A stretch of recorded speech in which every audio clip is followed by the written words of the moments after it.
Включваме се от републикански път 1-1, където съвместно с колегата Симеон Искренов, Николай Попов, аз и Тодор Батков извършихме за първи път в историята на България при разследването на пътно-транспортни происшествия реално измерване на съпротивлението на хлъзгане на асфалтовото покритие. Две са важните неща, които трябва да кажем. Първо, че това е настилката на биндер, т.е. тя при никакво положение не може да постигне такива стойности, каквито се постигат при износващ слой.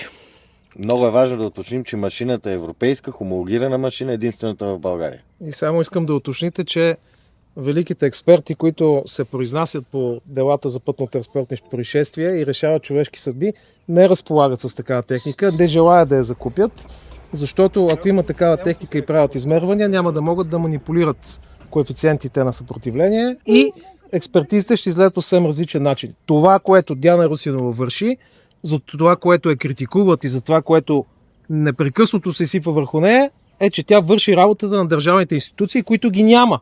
Аз не видях на тази най-тежка катастрофа от началото на годината с 5 убити представител на Държавната агенция за безопасност на движението по пътищата. Нито един човек. Само, че госпожа Русинова и колегите й са тук от Европейския център по транспорт и политики и вършат работа на държавата. Това, което прави Русинова, трябва да го прави държавата, защото ние плащаме данъци, за да се движим по тези безобразни пътища. И то, господин Попов, уточнявам, че ние го правим на доброволни начала. И ще го правим, докато държавата не започне да го прави, между другото. Резултатите категорично показват в по-голямата си част под допустимото, но тук изхождаме и данните за това, че пластът асфалт е биндер, частъка е с временна организация на движението.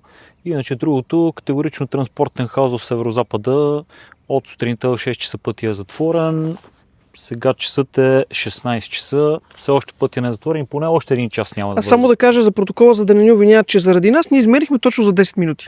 И нещо друго искам да добавя, тъй като сме критикувани доста често аз и колегите на госпожа Русинова, че обвиняваме водачите на товарни автомобили. Тук категорично от това, което видяхме с очите си, дори без да правим разследване на тази катастрофа, може да кажем, че лекият автомобил е навлязал в лента за движение на товарния и най-вероятно това е причината за тежки инцидент, т.е. водача на камиона на товарния автомобил е направил всичко възможно, дори човека беше навлязал в банкета, за да избегне тази тежка катастрофа, но за съжаление не е успял, така че мир на душите на загиналите и се надявам този ужас да спре. Почти 37 загинали имаме този месец по пътищата на България.